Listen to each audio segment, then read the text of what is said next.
8 तारीख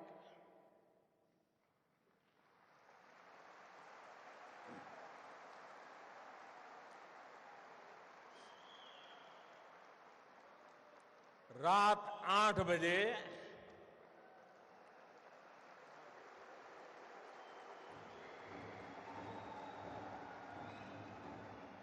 देश के करोड़ों लोग सुख चैन की नींद सो गए।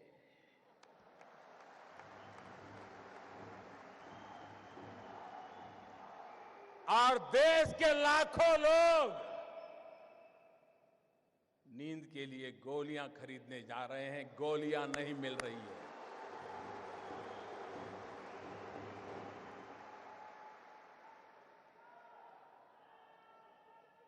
मेरे प्यारे देशवासियों, मैंने 8 तारीख रात को 8 बजे देश के सामने काले धन के खिलाफ, भ्रष्टाचार के खिलाफ मैं जो लड़ाई लड़ रहा हूं, देश जो लड़ाई लड़ रहा है, हिंदुस्तान का ईमानदार इंसान जो लड़ाई लड़ रहा है, उस दिशा में एक अहम कदम उठाया है।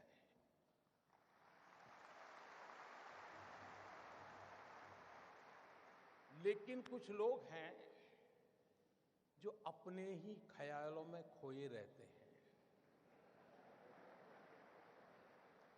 वे अपनी नाप पट्टी लेकर के ही किसी को नापते रहते हैं और उसमें फिट नहीं होता है तो देखते हैं यार कुछ गड़बड़ है।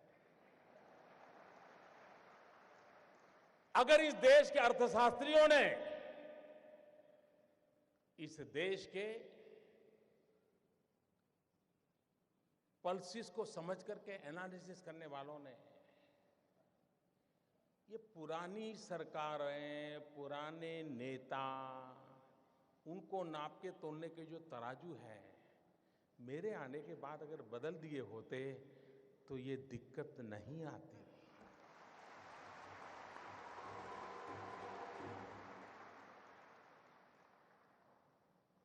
उनको समझ आना चाहिए था कि ऐसी सरकार देश ने चुनी है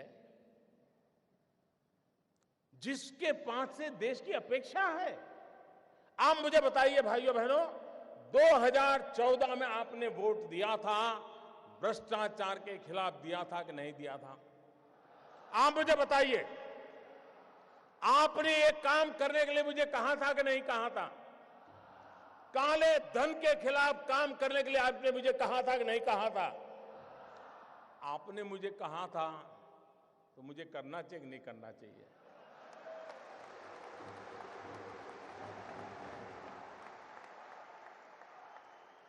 आप मुझे बताइए, आपने जब मुझे ये करने के लिए कहा था तो आपको भी पता था ना भाई ये काम करूंगा तो थोड़ी तकलीफ होगी?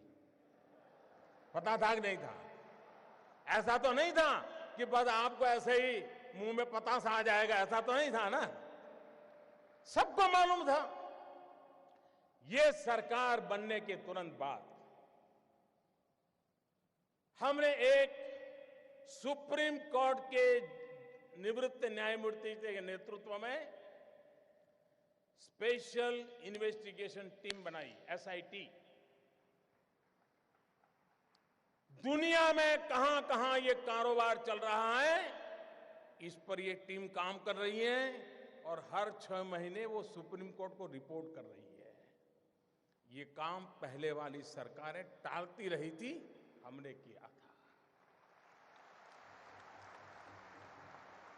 अपने यहां कहावत है, पुत्र के लक्षण पालने में। जब मेरी पहली कैबिनेट में पहले ही दिन ऐसा बड़ा कड़ा निर्णय करता हूं तो पता नहीं था कि मैं आगे करने वाला हूं जी। मैंने छुपाया था क्या? कुछ नहीं छुपाया मैंने। हर बार मैंने ये बात कही है और आज मैं आपको इसका ब्यौरा दे रहा हूं। देश मुझे सुन रहा है।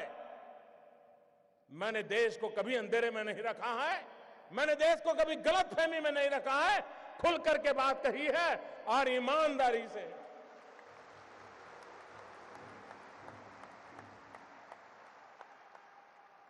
भाइयों बहनों, दूसरा जरूरी काम था दुनिया के देशों के साथ पिछले 50-60 साल में ऐसे एग्रीमेंट हुए थे कि जिसके कारण हम ऐसे बंध गए थे कि हम कोई जानकारियां ही नहीं पा रहे थे। हमारे लिए बहुत जरूरी था कि दुनिया के देशों से पुराने जो एग्रीमेंट है उसमें बदलाव करें, कुछ देशों के साथ नया एग्रीमेंट करें। अमेरिका जैसे देशों को मैं समझाने में सफल हुआ कि आप हमारे साथ एग्रीमेंट कीजिए और आपकी बैंकों में किसी हिंदुस्तानी का पैसा है, आता है या जाता है, हमें तुरंत पता चलना चाहिए। यह काम मैंने दुनिया के कई देशों के साथ किया है, कुछ देशों के साथ अभी भी चल रहा है, लेकिन विश्व में कहीं पर भी भारत की चोरी लूट का पैसा गया है तो उसकी तुरंत जानकारी मिले, इसका प्रबंध पुरजोश तरीके से हमने किया है। हम जानते हैं, आपको भी पता है कि दिल्ली के किसी बाबू का ये गोवा में फ्लैट बना हुआ है ना? मैं गोवा के बिल्डरों से मेरी शिकायत नहीं है, उनका तो काम है मकान बेचना, लेकिन गोवा में जिसकी 7 पीढ़ी में कोई गोवा रहता नहीं है, वो पैदा हुआ कहीं और, काम कर रहा है दिल्ली में, बड़ा बाबू है, फ्लैट खरीदा गोवा में। किसके नाम? खुद के नाम खरीदते हैं क्या? औरों के नाम से खरीदते हैं कि नहीं खरीदते लोग? हमने कानून बनाया, जो भी बेनामी संपत्ति होगी, दूसरे के नाम की संपत्ति होगी, हम कानूनन अब उस पर हमला बोलने वाले। ये संपत्ति देश की है, ये संपत्ति देश के गरीब की है, और मेरी सरकार सिर्फ और सिर्फ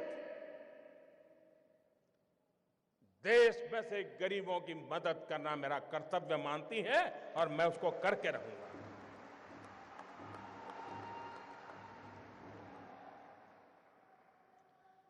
हमने देखा है, घर में शादी हो, ब्याह हो, कुछ काम हो, ज्वेलरी खरीदते हैं, बीवी का जन्मदिन हो, ज्वेलरी खरीदते हैं, कभी सोना खरीदते हैं, और ज्वेलर भी कोई बात नहीं, ले जाइए साहब, थैला भर करके ले आइए, ले जाइए, न बिल देना, न लेना, न कोई हिसाब रखना, कुछ नहीं साहब। चल रहा था कि नहीं चल रहा था? सब कैश चलता था कि नहीं चलता था? ये कोई गरीब लोग करते थे क्या? ये बंद होना चाहिए कि नहीं होना चाहिए? हमने नियम बनाया कि 2 लाख रुपए से ज्यादा अगर आप गहने खरीदते हैं, ज्वेलरी खरीदते हैं, तो आपको आपका पैन नंबर देना पड़ेगा ही। इसका भी विरोध हुआ था। आप हैरान होंगे, आधे से ज्यादा पार्लियामेंट के मेंबर, आधे से ज्यादा मुझे यह कहने के लिए आए थे कि मोदी जी ये नियम मत लगाओ, और कुछ लोगों ने तो लिखित में मुझे चिट्ठी लिखने की हिम्मत की है। जिस दिन मैं उसको पब्लिक में करूंगा, शायद पता नहीं वो अपने इलाके में जा पाएंगे कि नहीं जा पाएंगे।